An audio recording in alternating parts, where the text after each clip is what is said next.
Those shocking images are from Huntington Beach, California, where at the conclusion of the U.S. Open of surfing on Sunday, a white mob began rioting. The angry crowd vandalized property, broke the windows of businesses, looted some stores, and brawled with each other on the streets of downtown Huntington Beach. Police used rubber bullets on the unruly mob and arrested at least 7 people, including a firefighter from Anaheim. You probably haven't heard much about the White Riot in Huntington Beach, and that's because the story of white criminal culture is not a story the mainstream media will tell you. But once you scratch the surface, these stories are everywhere you look. Take billionaire hedge fund manager Steve Cohen, for instance. How many times this week have you heard about the federal charges he's been slapped with for alleged insider trading violations? And what about JP Morgan Chase, a company run almost entirely by white men? Well, that financial giant quietly paid $410 million in a settlement after being accused of manipulating the power markets. The sad truth is that the white power structure in this country has no clue how to solve the problems within the white community. Look, I don't want people to be suspicious of white men, but the Huntington Beach riot underlines a stark truth about white culture. The fact is, 84% of white murder victims are killed by other white people. And we really do have to question whether white leadership, where they are on this issue. Conversation is sorely lacking an appeal from the moderate white community. After all, no one forces white people to throw haymakers after their surfing competitions. And when white youth are raised with so much privilege and so few boundaries, these young white men often reject concepts of self-control and not being a jerk. Some people may feel like I'm stereotyping. I don't care. I'm dealing with reality. The white community needs to ask itself, how are we going to deal with this problem? Finally, there's one brave writer in the mainstream media raising that question. Gawker columnist Cord Jefferson handed out a healthy dose of truth following the Huntington Beach white riot. Whites in America have been out from under their European ancestors' boot heels for centuries. California specifically outlawed preferences for non-whites in state hiring and education nearly 2 decades ago. So being oppressed is no longer an excuse for behavior like this. How long must we wait for the white community to get its act together? Joining me now is Cord Jefferson, the West Coast editor for Gawker.com, author of the aforementioned column, A Dangerous and Irresponsible Culture. Cord, you're not going to hear this kind of thing in the mainstream media. My question to you is, what inspired you to finally rip off this taboo and talk about the problems with white culture? I'm a person of color, Chris, but first and foremost, I consider myself an American citizen and a resident of Southern California. And seeing what the mob did in Huntington Beach on Sunday night, I just felt there was no way that I could sit on the sidelines anymore in good conscience and watch so many white youths debase themselves the way that they are.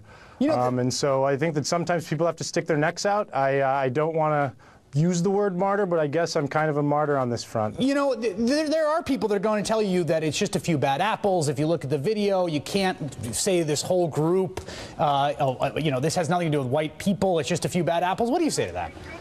To that I say that if that's your actual belief, then you're living with your head in the sand. I used to live in New York City and would occasionally go to Hoboken, New Jersey, St. Patrick's Day Parade.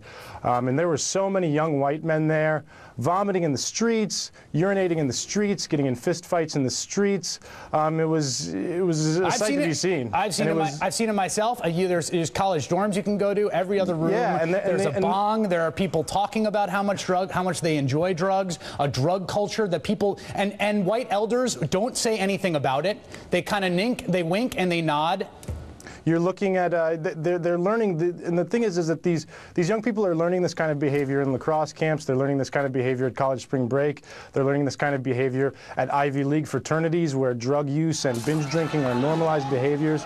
And these kinds of places are kind of the hives of moral debasement that are leading to, I think, what we're seeing which is this white crime scourge. Here's my question to you.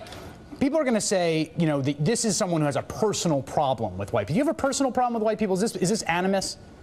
No, I think any time that you tell the truth, there's going to be those people who come out and think that you're doing it for some insidious reason and say that you're a racist. I kind of knew that some white people were going to say that this is just. I'm sorry. I knew that some white people were going to call this playing the race card, but it isn't playing the race card. My best friend is white.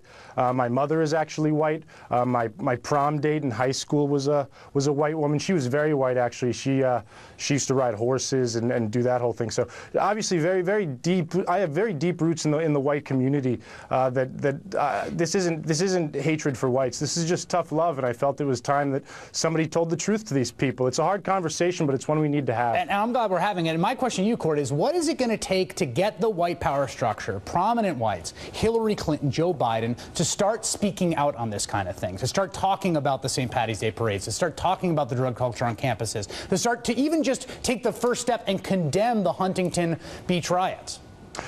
You know, I wish that I knew. I wish that I knew. When I look towards the white leadership, when I look towards the Justin Biebers of the world and the Rush Limbaughs of the world and the Sean Hannitys of the world, I often hear them talking about the problems within the black community, but I have yet to really see them take a serious, long look at the problems within the white community and look at these kinds of violent offenses that are going on within white neighborhoods and on white college campuses all the time. And that's been difficult to watch. And so to them, I would just say, physician, heal thyself first, and I'm glad that people like you are stepping up in the white community and really sort of looking at this problem for what it is, which is a serious issue. We appreciate that. Cord Jefferson, the West Coast editor for Gawker.com. Thank you. Thank you.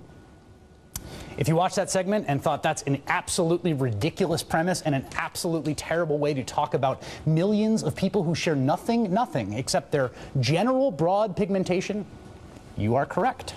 And remember that the next time you hear those same arguments, but with a different word in place of the word white. And that's the memo. We'll be right back with Click 3.